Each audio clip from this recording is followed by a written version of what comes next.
Hello everyone, this is Professor Iris Miano giving you your Day 26 Pre-Calculus Math 2 SMC lecture. And we're going to cover two sections which feel quite a bit disjoint. We're wrapping up Chapter 9 with the last section covering the hyperbola, that's section 9.4. And then we are going to introduce Chapter 11 material. We're only going to cover 3 sections total in Chapter 11 with an introduction on sequences, including summation notation. But first, let's talk about the hyperbola, which is being presented similarly as was the parabola and the ellipse, if you recall 9.2 and 9.3 lectures in the Day 25 video. So I did not come up with a fun GIF for showing the relationship between all of the elements involved in a hyperbola, but it is defined as the collection of all points in a plane, the difference of whose distances from 2 points called the foci is constant. So you can imagine how some sort of animation would run for that. For our purposes, we want to get to know the structures, and by that I mean the equations that govern hyperbolas, how they are very familiar looking. In fact, if it wasn't for the subtraction symbol in between these two terms, it would look like an ellipse, wouldn't it? If it was a plus sign, this would be the equation for an ellipse. In fact, that is the most notable defining characteristic of the structure of the equation that governs these new trajectories here. So it's kind of like a parabola and its mirror image, and they are either traversing along the x-axis, like you see here in figure 33, in which case the subtraction is happening in front of the y squared. The x squared term is the one that's positive. We have foci at positive and negative c for our x values, 0 for y if the center is happening at the origin. The vertices are at negative and positive a values for x, 0 for y of course as well. And then if you need to, calculate the foci points, you need to know what your b value is as well, which is the denominator of the y squared term that gets subtracted off. Okay, so this, these relationships looks very similar to what was happening with the ellipse, and so does the equation, but we want to make sure we note which term is being subtracted off. So one rule of thumb that I go by is if I'm looking at the equation and if I notice the y squared term is the one being subtracted, then I know that the transverse axis is along the x-axis, or at least parallel with the x-axis if the center happens to not be at the origin like this does. This generic example is indeed centered at the origin. All right, and by traverse, it's like it crosses the x-axis, right? So we could have another type of hyperbola if you look down just a little bit on your screen in which it crosses the y-axis, and so you'll notice that the equation is a little different in the fact that the x squared term is the one being subtracted off. And the a's and b's are always going to be associated with what the leading term is. So it might be a y squared if you're subtracting off the x squared, or it might be x squared if you're subtracting off the y squared. Something else that I wanted to talk about with this hyperbola that's traversed along the x-axis is that you can calculate, you could do this for both, the equation of the asymptote lines, which are shown here in figure 39. So it's the same exact generic hyperbola here with the blue trajectories, but please note the pink dashed lines, which are telling you the asymptote lines, the oblique asymptotes. And those are just a matter of putting the ratio of b over a in this case, because we have a horizontal transverse axis. And so you'll have the positive and negative version of that. So here is y equals b over a times x. Here's y equals negative b over a times x. Okay, and in doing so, you can create this box, we don't focus so much on the box. It's a little bit more than what we need to do in order to get through these exercises. So let's just focus on being able to create the equation of the line, the foci, the vertices, and the asymptotes are the most important pieces of this puzzle. So here we go and we can dig a little deeper into the vertical traverse axis scenario, right? So if our trajectories are crossing the y-axis, then of course the equation of the line changes, and the position of the zeros for foci and vertices are in the x position now rather than the y, as they were if we were traversing the x-axis.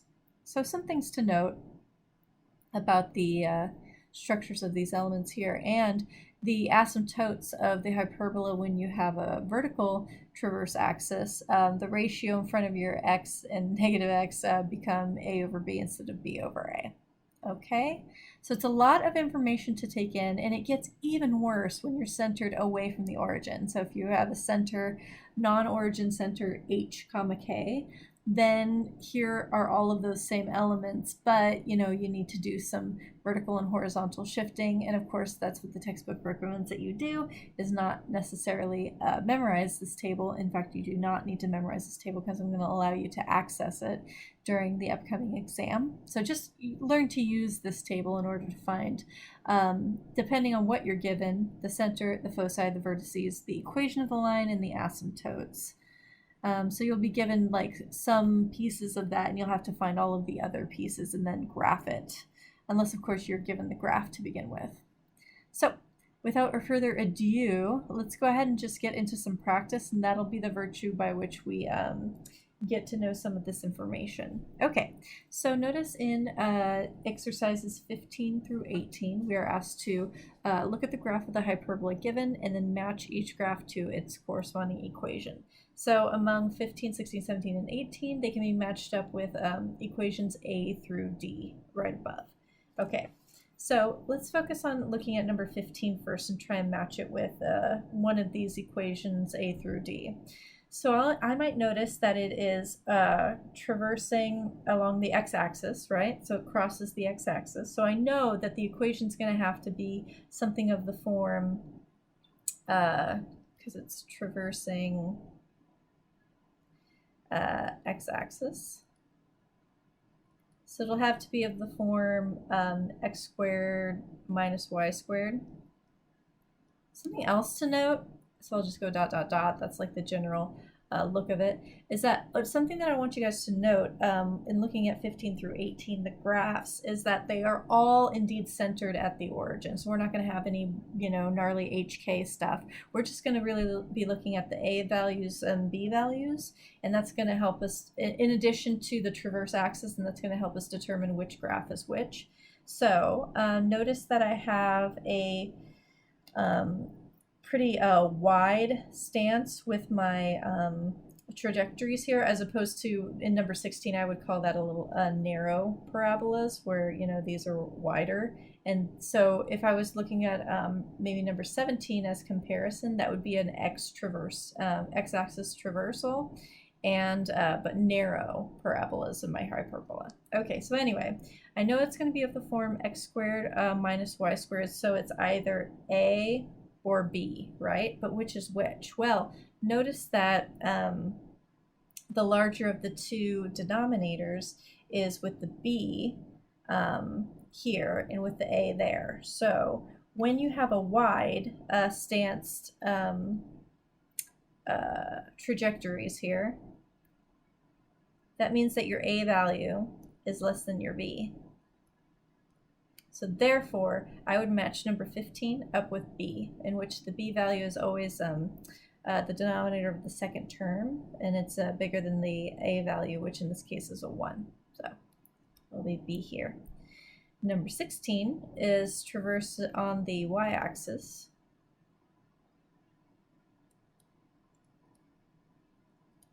So I know that it's got to be of the form y squared minus x squared dot, dot, dot, dot, dot, dot. We don't know what the denominators are just yet. We have to have a conversation about it.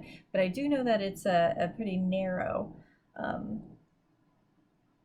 situation with the trajectories. So when it's narrow, that means the B is less than the A, or the A is greater than the B. You can pick which way you like to think about that.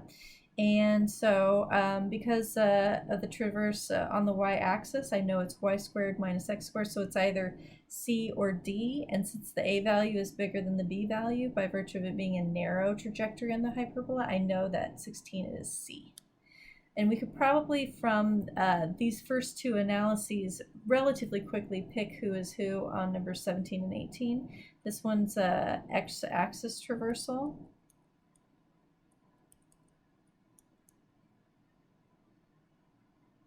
So that means it's going to be x squared minus y squared, and it's narrow, so A is going to be greater than B. So that's going to match up with A. This one right here. The A value is bigger than the B. Process of elimination, 18's got to be D, but let's arrive there. It's a y-axis traversal, and it's wide, so that means the A squared's got to be less than the B squareds. Okay, cool. So definitely D on that one. All right. So hopefully that feels good and makes all the sense in the world. Okay, we can talk about it more in class if you like. All right, so now we're going to switch gears to a different kind of an exercise in which we are slated with finding an equation for the hyperbola. Oh, a little bit of a typo there. For the hyperbola as described, and graph it. So we have a center at 0, 0, so that's your HK value. H comma K is 0, 0. The focus is 0, 5, and the vertex is 0, 3. But wait, don't we have two focus, so two foci and two vertices? Well, yes, we do. And since we know we're centered at the origin, we can use this information to say that the other focus has to be on the other side of the origin. So 0, negative 5 is the other focus, and 0, negative 3 is the other vertex. Okay, so that right there gives us a lot of information in being able to come up with a visual. So if I want to, I can just go ahead and plot those 5 points down, and there they are. The center is in purple, the vertices are in red, and the foci are in blue. Okay, moving on, I can tell by virtue of the x values being 0 in the foci and the vertex that I'm going to traverse along the y-axis. So I'll just go ahead and note that, which means I'm going to have my equation of the form y squared minus x squared dot dot dot. We'll figure out what the denominators are, and equal to 1, sure. So I need to calculate what my A value and B value is in order to get these denominators right here. And also I need to get my asymptotes. Or actually, I guess I don't technically need the asymptotes. It's just asking me to find the equation of the line, but finding the asymptotes will be good for graphing it, okay, this element. Okay, so the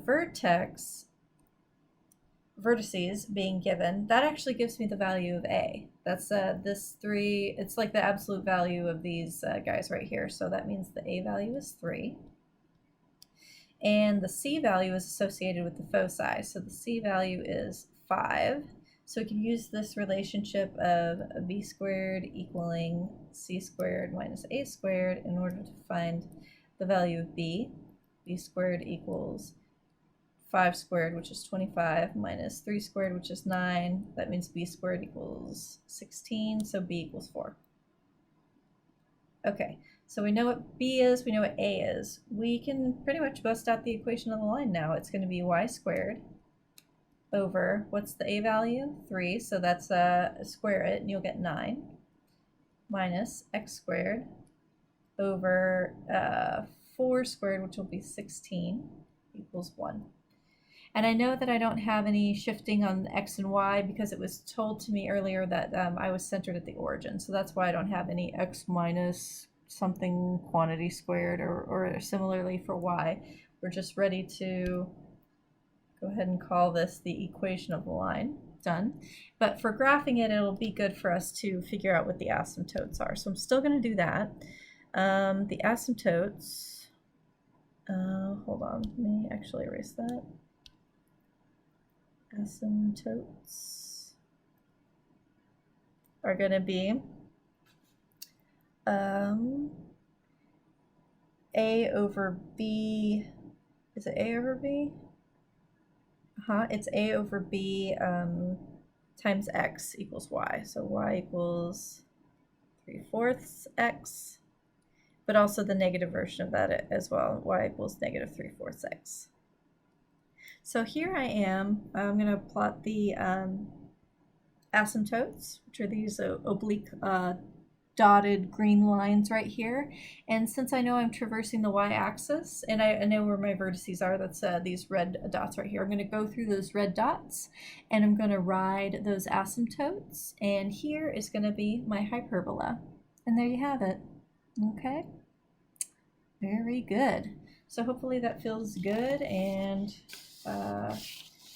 but let me know if you have any questions when we come together in class. Moving on to the next. And I'm going to go ahead and switch up the colors scheme for funsies. Let's do this purpley color. Okay, now for this exercise, we're given the vertices. And notice that the y value for the vertices are 0. So that tells you right away that you know that you're centered at the origin, okay? Centered, so center equals HK, which is 0, 0. And furthermore, the fact that the 0 values for the vertices are in the y position, that means we're traversing along the x-axis.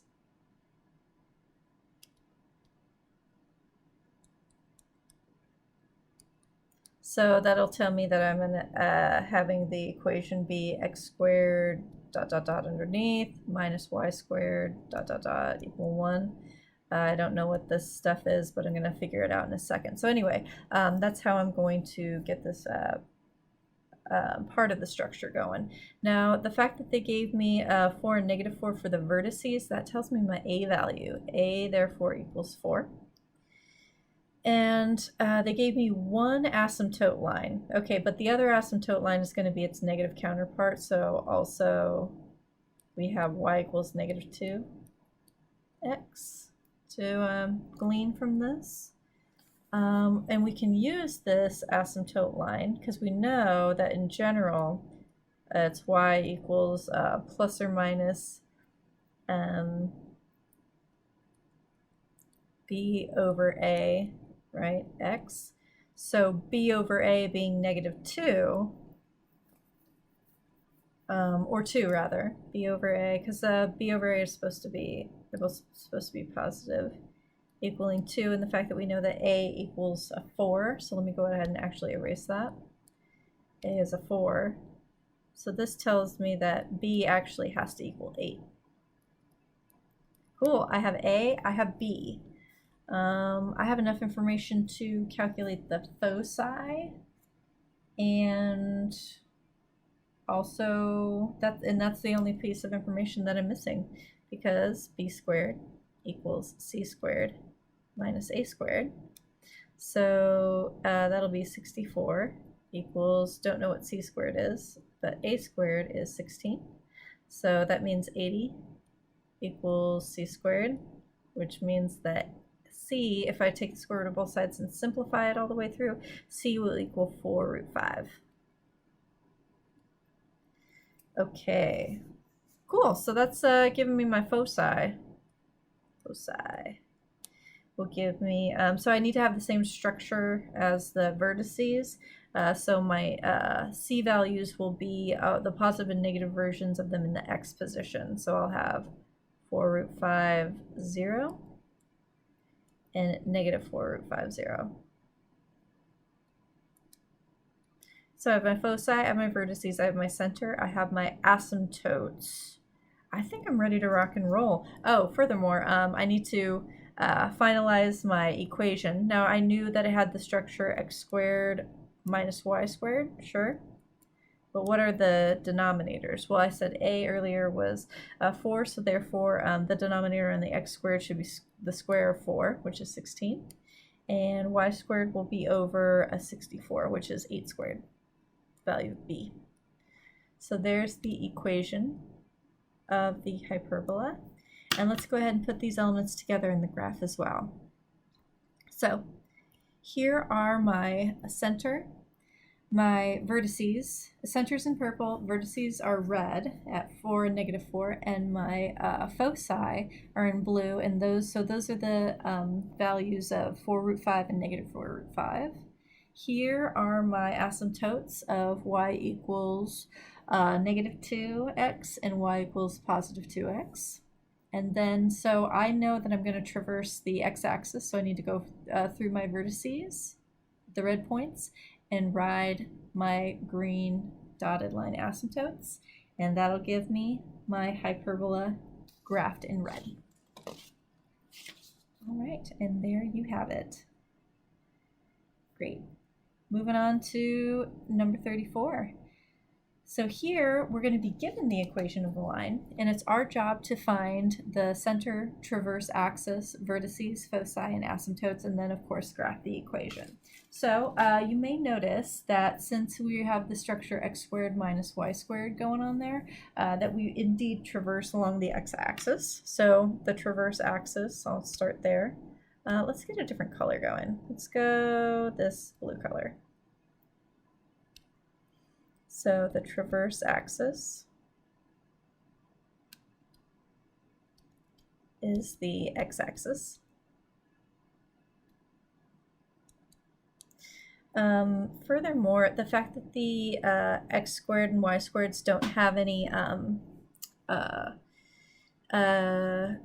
transformations, any adjustments vertically or horizontally to them directly, I know that I am centered at 0, 0.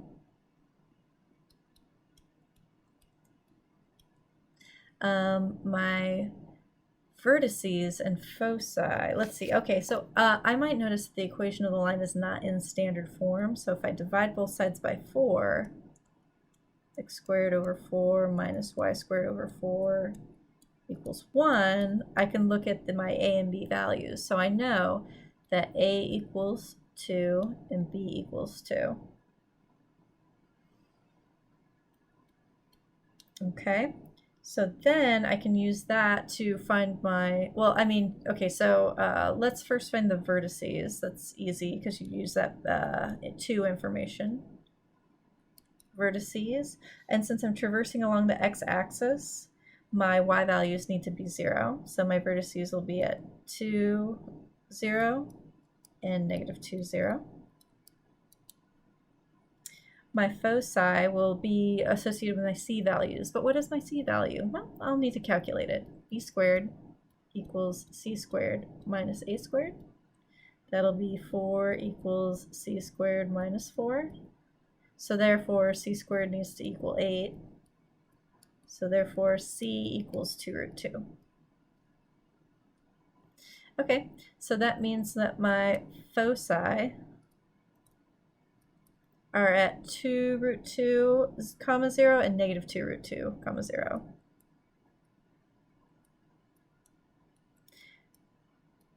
When your hyperbola or your ellipse or your parabola is centered at the origin, this process is, far more straightforward and quick.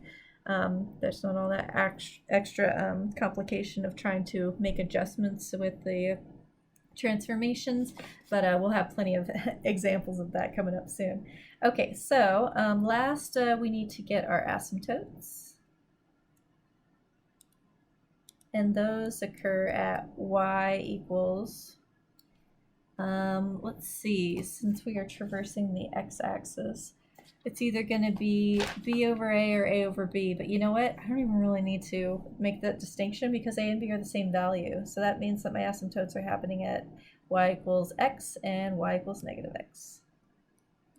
Okay, so I have all my stuff, right? Let's check them off. Center is at 0, 0, traverse axis is x-axis, vertices are at 2, 0, -2, 0, foci are at 2√2, 0, -2√2, 0, and my asymptotes are y equals x and y equals -x. So let's put them down one at a time. Here are your 4 points, being the center, vertices, and foci, which are purple, red, and blue respectively. Here are your asymptotes. green dotted lines, and then here are your hyperbola trajectories. So remember, we're going to go through those red points and we're going to ride the green lines. And there you have it. There is your hyperbola graphed in red. Okay, moving right along. Let's do this again, but a little backwards. Let's say we were given the graphic and it was our job to come up with the equation for the hyperbola. Okay, so we just want to look at what we're given and try and surmise the needed information in order to come up with the equation of the line. So I notice that it traverses the x-axis, so I'm going to note that traverses x-axis. It's centered at the origin as well. So that tells me that it's going to be something like x squared minus y squared equals 1, and then I've got to figure out what are in the denominators. So I just really need to get my a and my b values. So I can, by looking at the position of the vertices, so that's these points here and here being at positive and negative 2, that tells me that my a value is 2.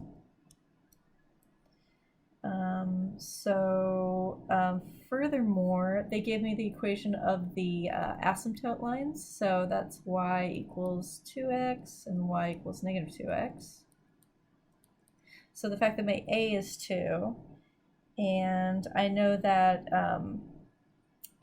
this 2 right here is supposed to be b over a, right? And it's equal to 2, but a is also equal to 2. That tells me that my b value is a 4.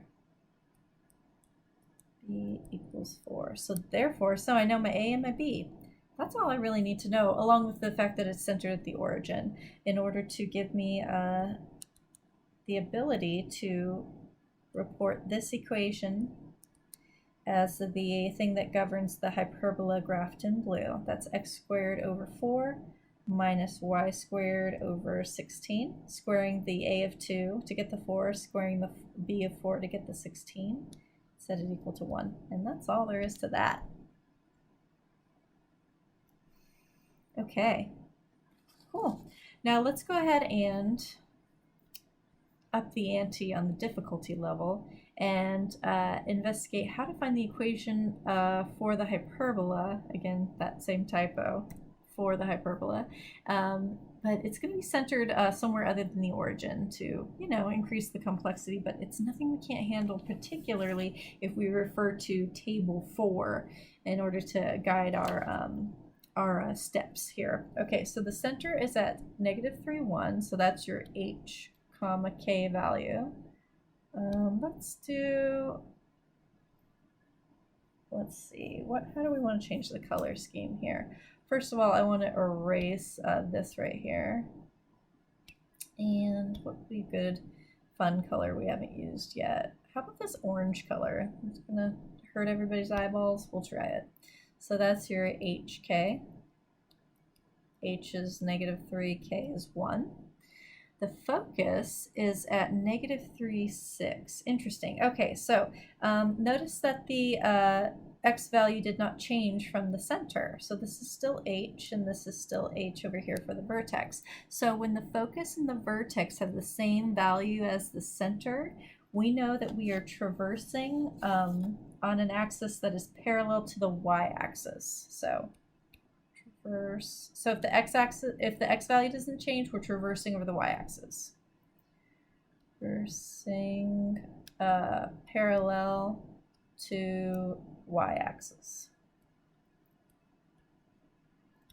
So we're going to be obviously adding and subtracting or whatever with the inside of the squaring of the y and squaring of the x, but at least the y squared stuff comes first and then we subtract off the x squared. So I'm just going to put some dots just to remind myself that I don't have all the information, but I do have this basic structure. Furthermore, I know that the focus the other side of it is going to be, like the k value is going to have c added and subtracted from it, right? So what's the difference between the y values from the center to the focus? Well, you added 5 to get to 6, right, from this one. So that means that the other focus has to be, again, at -3, but then we have to subtract 5 from the 1, and we'll get -4. So that's the ordered pair of the other focus. And similarly for the vertex, you're going to be adding a, right? So that means, sorry, the c value is 5. We get to glean that here because the difference between the center's y value and the focus's y value was 5. So that's your c value. And we use that to find the other focus value, right? We just subtracted it this time. Okay, for the vertex, the difference between the y value of the center and the y value of the vertex given is going to be your a value. So that's going to be 3. A equals 3. We'll note that. And we'll use it to get the other vertex value of, keep it at -3 for the x value, but now subtract 3 from the 4 to get a 1. Okay, so we have our foci, we have our vertices, we have our center. We know which axis we are traversing, or at least we are parallel to traversing. What else? Now we need the asymptotes, but we need our b value. We don't have b yet. So remember, b squared equals c squared minus a squared. Okay. C squared is 25 because c is 5. And then a squared is 9. So that means that b squared is going to be 16. So therefore b equals 4. Okay. And then we have a special thing we want to note in regard to the asymptotes. We want to follow the structure outlined in table 4. And that'll give us y minus k, which is 1. Equal to plus or minus a over b. Oh, sorry, but a is 3. Let me actually get specific to our particular values here. So 3 over 4 times the quantity x minus h, which is a -3, so that'll be x plus 3 in this case. Okay, so those will be our asymptotes. There's 2 of them because we have the double operation here in front of the 3/4. Okay, great. Now we have more than enough information to come up with the equation of the hyperbola, which is as follows. We have y minus our k value, which is 1, quantity squared, over a squared. Now remember, a is 3, so we got to put a 9 in that denominator. Then we subtract the x squared stuff because we're traversing along the x-axis. So that'll be x plus 3 because h is a -3, if you recall, squared, over b squared, which b was 4, so that'll be 16, equal to 1. So there's the equation of our hyperbola. Let's go ahead and put all of the necessary elements on the graph, one step at a time. I like to start with the center, vertices, and foci, purple, red, and blue respectively. Okay, so there they all are. Next, I will join that with the asymptotes. So here is y minus 1 plus, or y minus 1 equals 3/4 times the quantity x plus 3, and also y minus 1 equals -3/4 times the quantity x plus 3 in those dashed green lines. So we're going to go through our red points and ride the blue dashed lines in order to plot the curves of our hyperbola, and it'll look like the following. There we go. There's our hyperbola in red. Cool. Great. Moving right along. All right. So, oh, I forgot to label this one. This is number 60 from the textbook, in which case we are going to find the center, traverse axis, vertices, foci, asymptotes. It's the same instructions as the previous one, basically. Or is it? Oh no, we were given some things and then we had to come up with the equation for the last one. Here we're given the equation and we need to come up with all of those particular elements, and we're going to graph the equation as well. So quite a lot for us to do, and you may notice that we are slated with, because of the nature of the equation that we're given, we're going to have to complete the square of both x and y in order to come up with the equation of the line in the standard format that's going to allow us to find the center, the a and the b values, which will then give us the vertices from the a value, the foci from the c value that we'll be able to calculate once we know what a and b are, and then also a and b will help us, along with the center, give us the asymptotes, provided that this is centered somewhere away from the origin. Spoiler alert, it totally is. Okay, so let's first start by organizing the terms by variable type. So I'm going to rewrite this as, and also let's change the color here. I want this to be the dark indigo purple. Why not? Okay, so let's rewrite this as 2y squared plus 8y minus x squared plus 2x plus 3 equals 0. Also, I'm not a big fan of the 3 even being involved here. Let's just move it on to the other side. So we will get this then.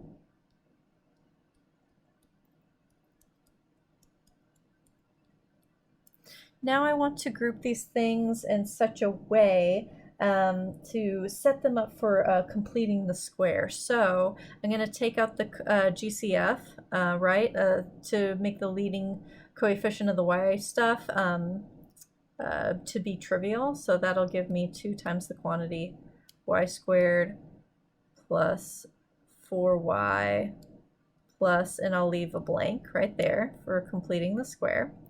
Then I want to notice that the leading coefficient of the x squared stuff is negative. I don't like that either for the purposes of completing the square, so I'm going to take out a negative, and then it'll become x squared minus 2x plus something, right, to complete the square, equals, oh, you know what? I'm kind of running out of room here.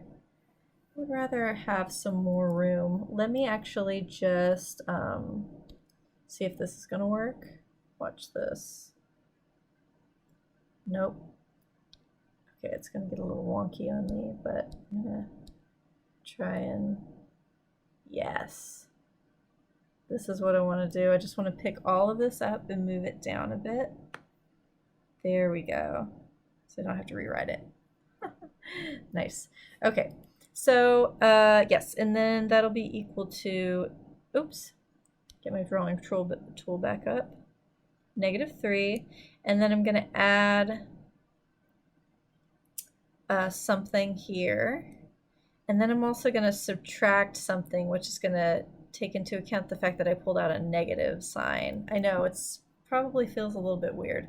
Let's just focus on inside of these parentheses for just a moment to complete the square. So just focusing on these first set of parentheses, I got to take my middle coefficient divided by 2 and then square it. So 4 divided by 2 gives me 2, then square it and you'll get a 4. Okay, but then I've got to consider that I'm going to distribute this through, and then that'll determine what goes here, right? So it's not that I add a 4 on the side. In order to account for the distribution, I actually have to add an 8. So hopefully that makes sense to everybody. Similarly, but different, I'm going to just focus inside the second set of parentheses and say, all right, I gotta take my -2 there, divide it by 2, that'll give me -1, but then square it, that'll be a +1. But wait, in distributing through this negative sign here, what actually goes here? Well, that's why I have the subtraction symbol going on right here. And so it'll be a subtracted off 1, okay? So then I'll just go ahead and complete the square. So that'll be 2 times the quantity y plus 2 quantity squared minus x minus 1 quantity squared equals, and let's go ahead and sum all this stuff up. It'll be -3, -1, that'll be -4, so that'll be a 4 total. Cool. Now, because I know this is going to be a hyperbola, I need to divide both sides of the equation by 4. Why? Because I need to force a 1 in this position so that I can grab all of the stuff that I need to in order to make grabbing all of those elements happen, like understanding where the vertices are, the foci, the center, coming up with the asymptote, oblique lines, and all that business. So this 4 over 4 will obviously turn into a 1. Cool, no big deal there. This 4 will be split among these two terms. It'll cancel out with this 2 in the first term, and we'll be left with y plus 2, quantity squared over 2, minus x minus 1, quantity squared over 4. And the subtracted off x squared term. Okay, cool. So now we can determine from this that a, which is the denominator of the first term, square rooted is going to be square root of 2. B equals 2. And so therefore c squared, right, minus a squared, you can use this relationship in order to come up with the value of c. So that'll be 4 equals c squared minus 2. So that'll be, what, c squared has to equal 6. So therefore c equals square root of 6. Noted. Okay, cool. So now we can come up with all of those different pieces that we need. So we can use this little bit of extra space that we gave ourselves to calculate the center. Center is going to be at, we're looking at the finished product here. Your h value is going to be 1, your k value is going to be negative 2. So 1, negative 2 is going to be your center. Your vertices are going to be, oh, well, we have to determine, let's see, if we're going to be traversing the x-axis or y-axis, or rather if we're parallel to an x or y-axis. Well, because we are y something squared minus x something squared, we're going to traverse an axis parallel to the y-axis. So that means that our x values are the ones that are going to be adjusted, or no, excuse me, that's, hold up. Parallel to the x-axis. So, yes. Okay. I hear a voice out there in the hall. Let me just adjust that real quick. Okay. I think it's all been accounted for there. I'm going to try and continue. What I was trying to get at earlier was that because we know we're traversing the y-axis, the x values are the ones that do not deviate from the center. Okay, so that is to say that the center is at 1 for the x values, so that means the vertices are going to be at 1 for x. So that'll be at 1, and then negative 2 plus root 2. And root 2 again is the value of a, plus a, and then 1, negative 2 minus root 2. The foci are going to be, again, staying at 1, but it's going to be negative 2 plus root 6, the c value that we calculated earlier. And then the other focus value is going to be 1 comma negative 2 minus root 6. Furthermore, the asymptotes are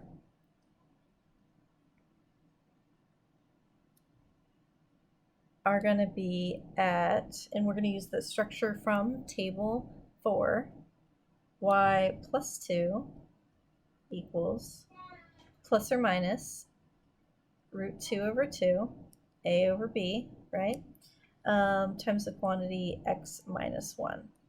Okay, so those are kind of all of the elements that we were asked to grab, and we made adjustments on the original equation to really get that process going. Okay, so let's go ahead and graph all of those elements, starting with the points.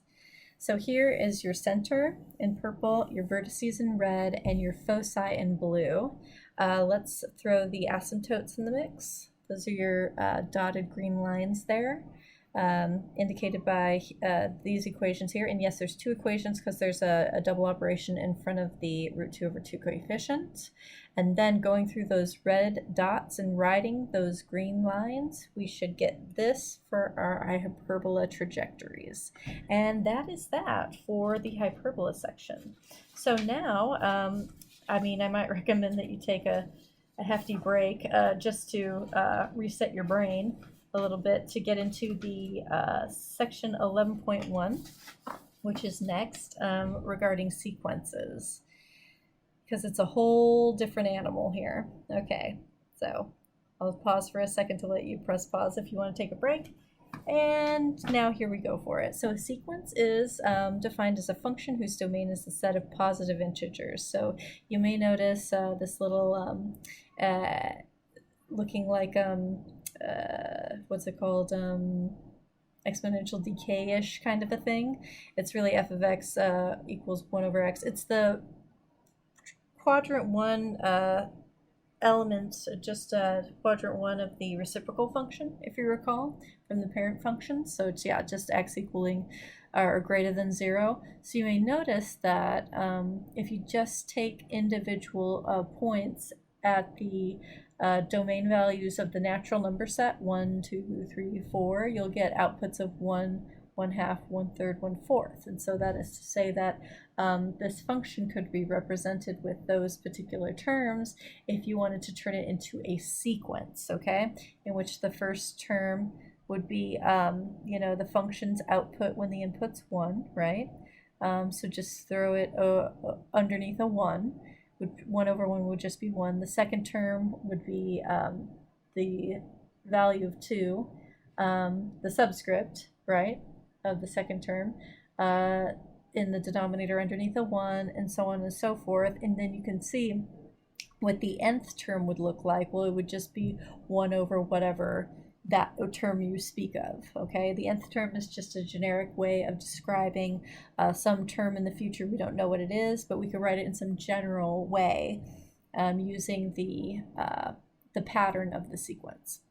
Okay, so then after that very brief discussion of what a sequence is in the most basic way, the textbook then defines what a factorial is. And so we don't get too deep into this in this section, but it's something we need to establish, here, so that particularly when we get into mathematical induction and the binomial theorem, it definitely shows itself there, and that's definitely something that we're talking about very soon. I do want to define some elements of this summation notation, which is the way that we can describe a sequence of terms that need to be added together. So this summation, we have certain elements. This big symbol right here is the Greek letter sigma. In fact, it's a capital sigma. There's actually a lowercase sigma as well in the Greek alphabet, and that is generally dedicated to standard deviation, if I'm not mistaken. But that's neither here nor there. We just use that as a way to organize this information, in which we have the structure of the term. So this is the term structure, or argument.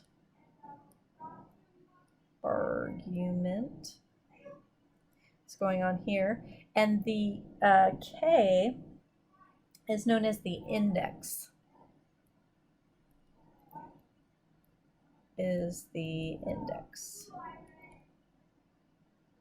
So the index with this notation tells you that it starts at 1 and it goes all the way up to n. So this sum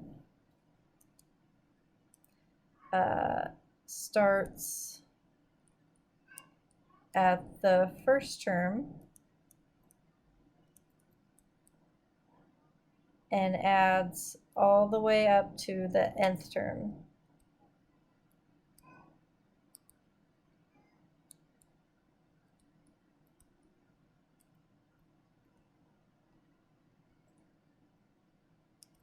So I'll definitely show you in some examples like how to expand out the summation notation. We'll see some examples of it in just a second. The next thing that the textbook provides you with, which I thought were very helpful to have just all in one place, were the properties and formulas for sums of sequences, because sometimes you could take a little bit of a shortcut or manipulate these sums in ways that are not necessarily intuitive, or ways that you are not maybe sure, having not a lot of familiarity with them. So you can, for instance, if you notice that there's a scalar multiple, the c, for instance, in this first summation, which is going to be a factor in every single term in the sum, you can pull it out of the entire sum and therefore pull it out of the summation notation, and just finding the value of the sum of what's going on inside without it, and then multiply it by that after the fact. If you have a sum inside the argument of a summation, you can break it up into the sum of the two separate summations. Same with a difference.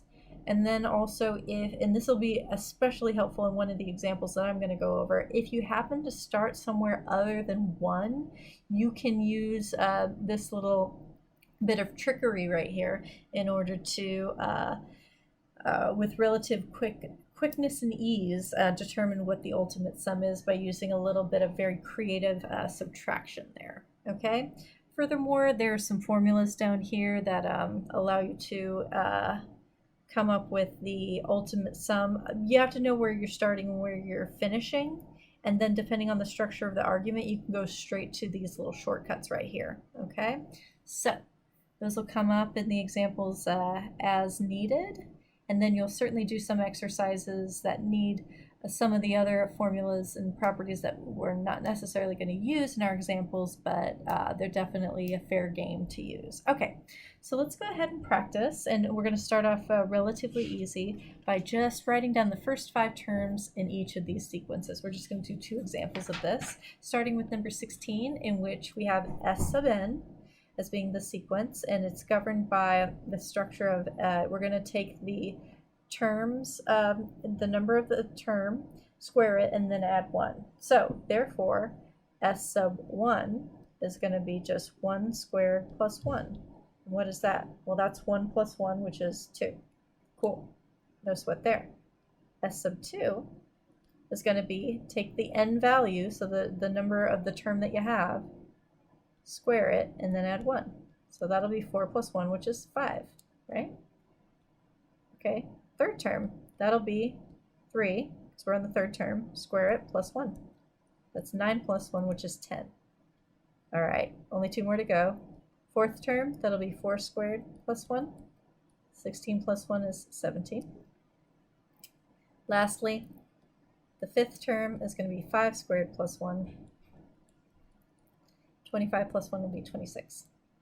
Okay, so they won't always be this easy, but this first one is relatively easy as long as you understand how to use the structure. Okay, let's up the ante on the difficulty level, but still do something that's well within our, wheelhouse here. And let's get the first 5 terms of this d sub n sequence. So this will give d sub 1 will be -1 to the n minus 1 power.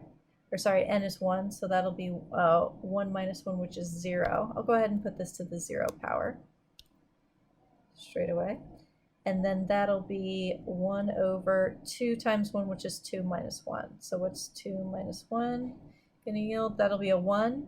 And then this one's out is what I like to call. Anything to the 0 power is just going to be to, is going to take on a value of 1. So that means this will ultimately be having a value of 1. Great, because that's 1 over 2 minus 1, which is a 1. 1 over 1 is 1.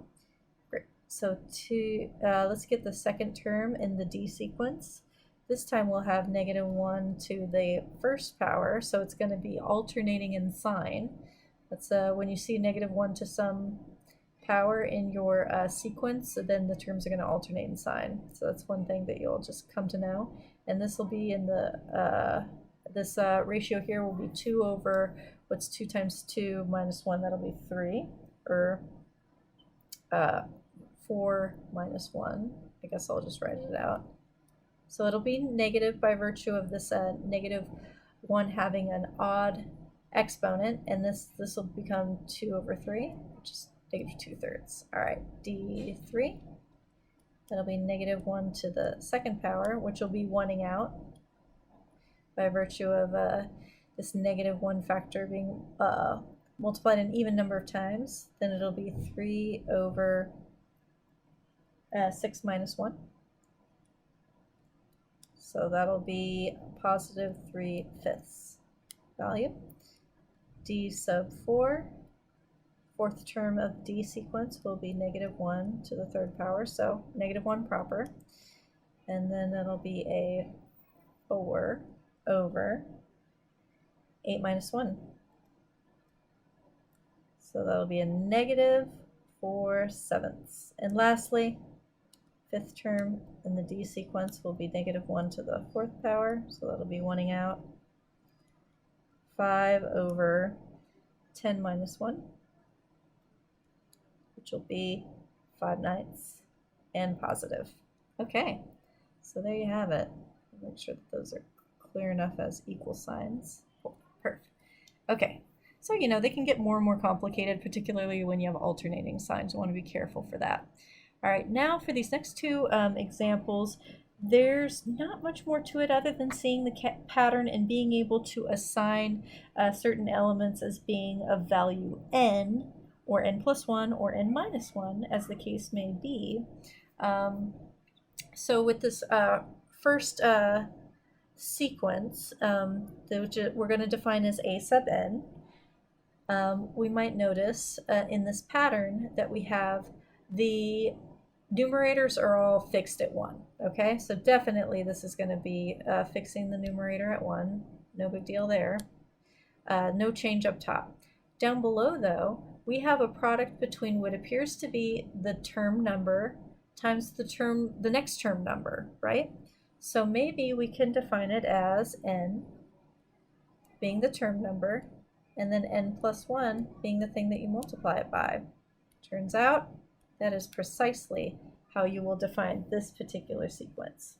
Okay, so yeah, numerators stay fixed. So if I was to put some notes here, I would say numerators are fixed at 1.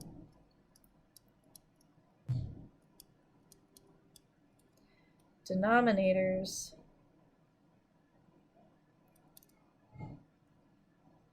appear to be term times next term. Okay, so that's how I'm coming up with the structure here. Now for the next one, it's a little bit more complicated. I might notice that all of these values here, I'm talking about number 34 now, they're all even. In fact, they're double the term number. So 2 being the double of 1, 4 at least being the negative double of 2, 6 being the double of 3, and so on and so forth. Double the term with alternating sign.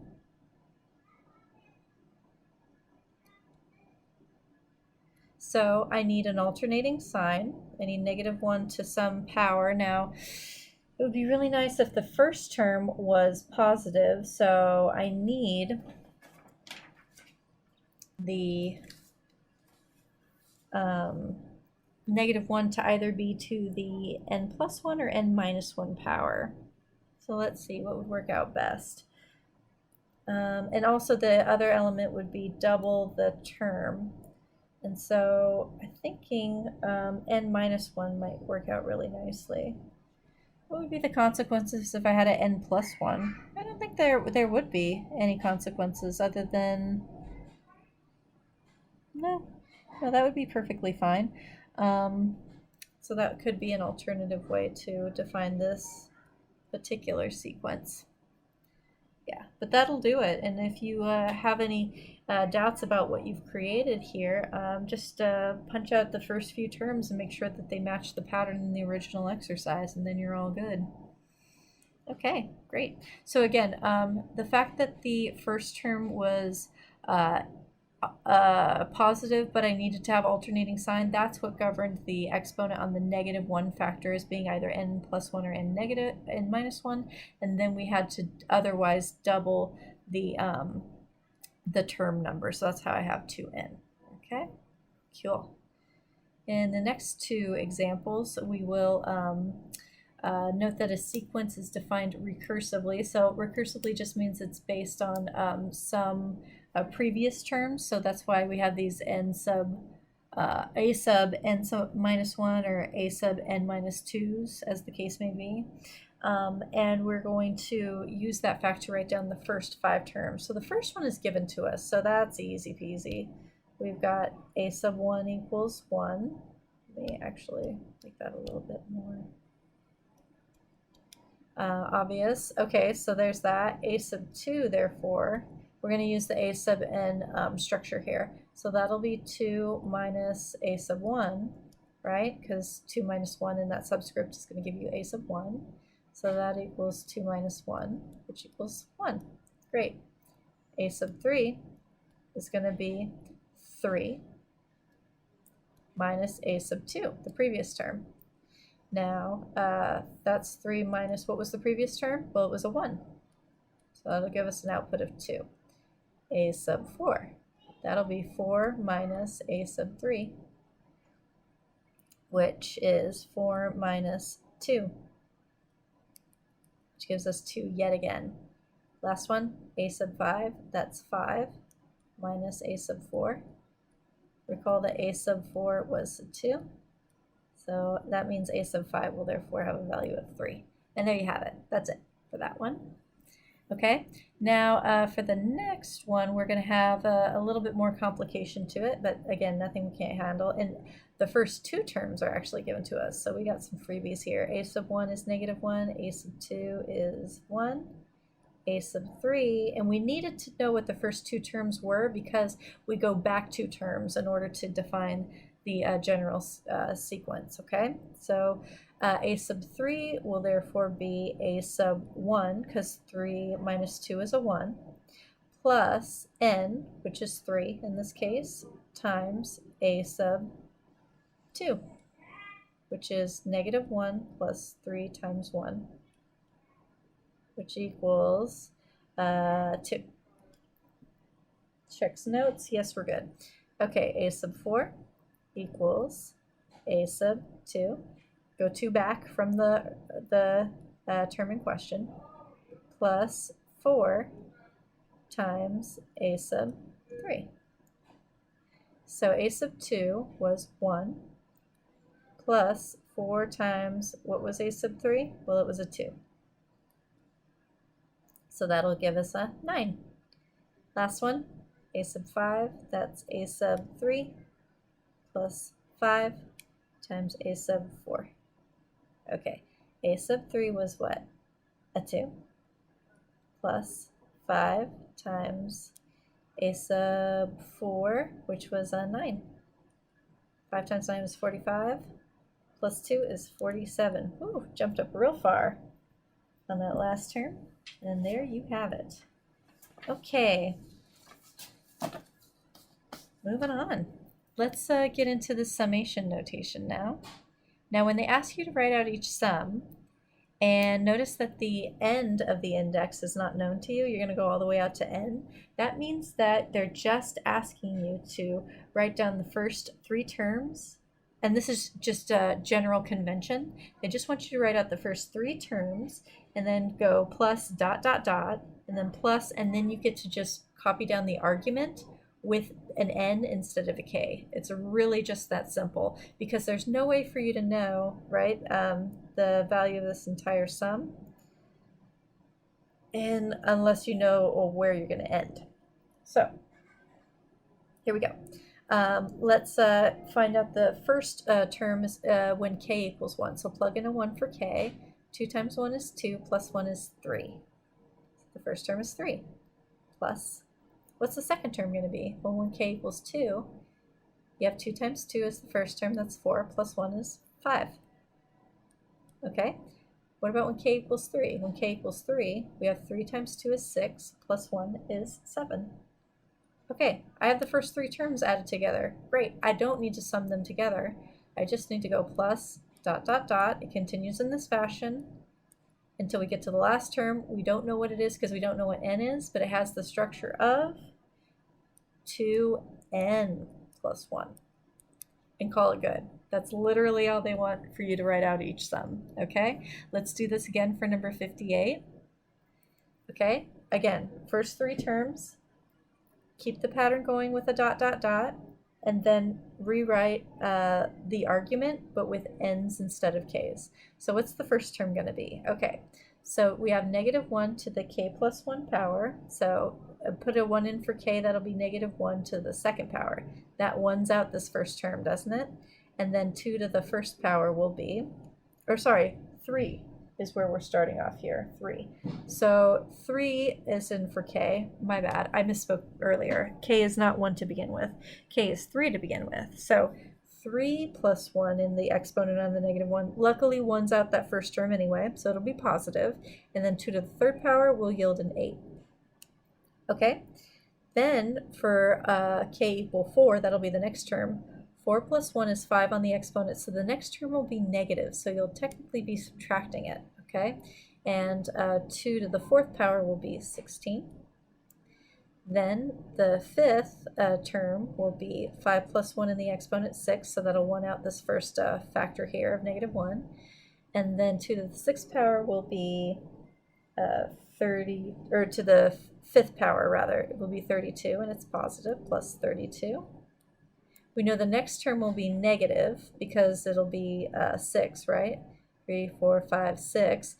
So 6 plus 1 will be a 7 exponent on the -1, making the next term negative. So we should put a negative sign here, or subtraction symbol rather. Dot, dot, dot.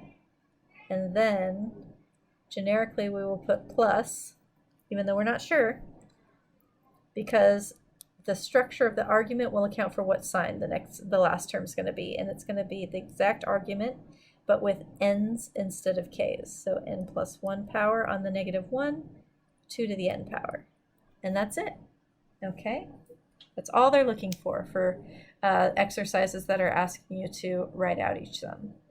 Those are the conventions. Okay, now let's go the other way. Let's look at a sum and use summation notation to rewrite it. Now, you'll want to, of course, look at the pattern here, but equally important is for you to look at this structure of the last term, because that's going to tell you where the index ends, and also the structure of the argument itself. So this one's relatively easy. You could just look basically at this last term and say that this is going to equal the sum of 2k minus 1 and it starts at a 1, so k equals 1, and it goes all the way up to 12. Now that's if you have only one of those numbers that is going to indicate the index involved in your last term. And also you can test this out. So it looks like it's iterating according to this number up the way to 12. And you can test this by saying, okay, well, what would it be if k equals 1? So if we have a 1 here, 2 times 1 minus 1 would be a 1. That's the first term that you see here. And if it was 2, well, 2 times 2 is 4, minus 1 is the 3, right? This should look kind of familiar because we encountered a sequence that was similar to this in pattern. Okay, so that's how we know that our summation is good to go there. And it's also conventional to have your entire argument wrapped in some parentheses there, okay? Cool. Furthermore, now for this next one, number 64, it's a little bit more complicated because we have an exponent on the -1, and then we have an exponent on this fraction here, okay? So we should take into account that there's a smaller one here and a larger one here. It's up by 1, so perhaps the exponent is going to have the structure of n plus 1, right? And the exponent here being an n, and if that's the case, then our sum is going to start at 1 and go all the way up to the n value on top is going to be to 11, and then we'll have -1 to the n plus 1 power. Sorry, let me clean that up a little bit. That'll be n plus 1.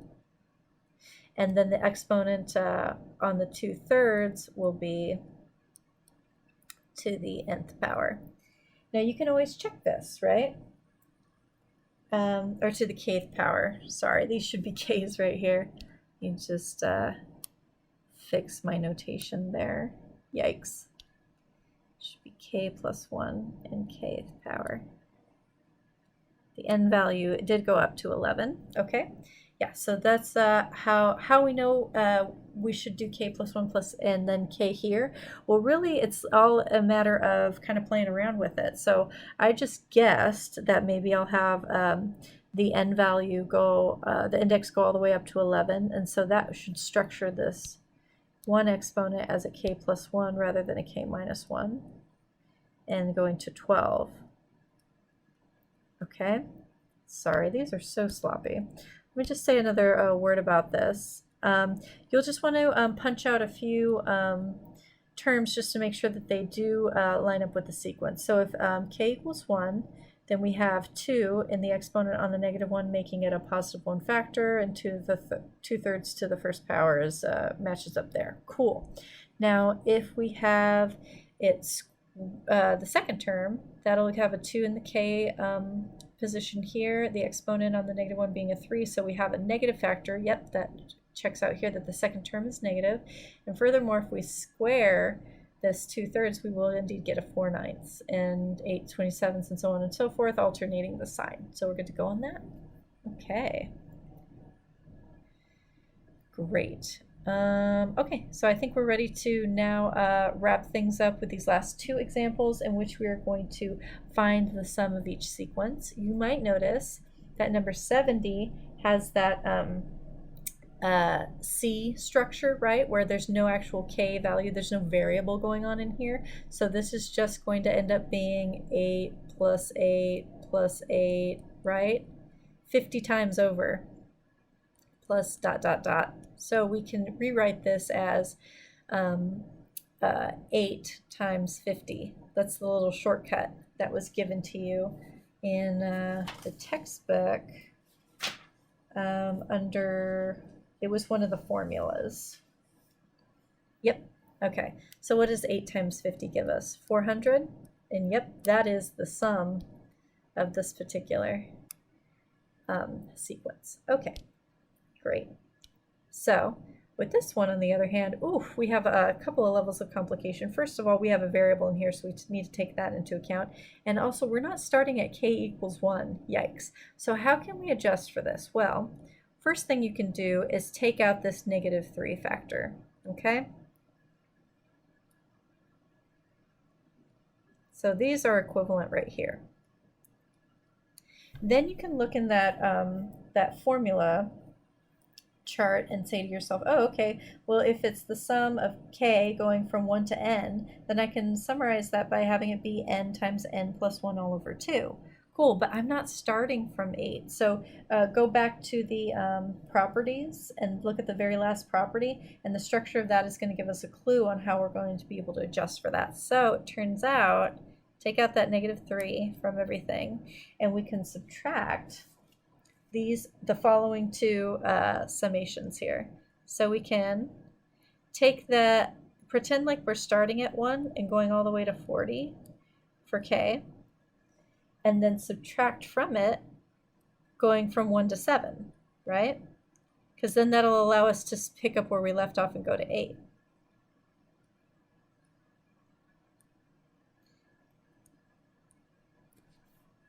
Then, how do these structures look? Well, go back to the formula, the second formula down, in fact, where it has that n times n plus 1 all over 2.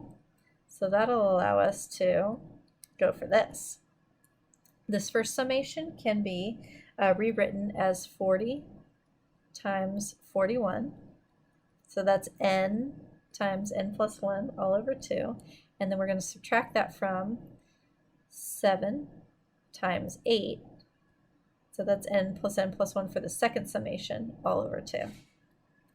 You can then plug this into your calculator, and what are you going to get? Well, as long as you have good syntax and you make sure that you press the buttons in the right order and all that stuff, you're going to get -2,376, which will give you the sum for this particular summation. And there you have it, folks. So if we have any more questions on either summation notation sequences or hyperbolas. We could talk about it Tuesday in class, and then also start reviewing for exam 5. I will see you then. Looking forward to it.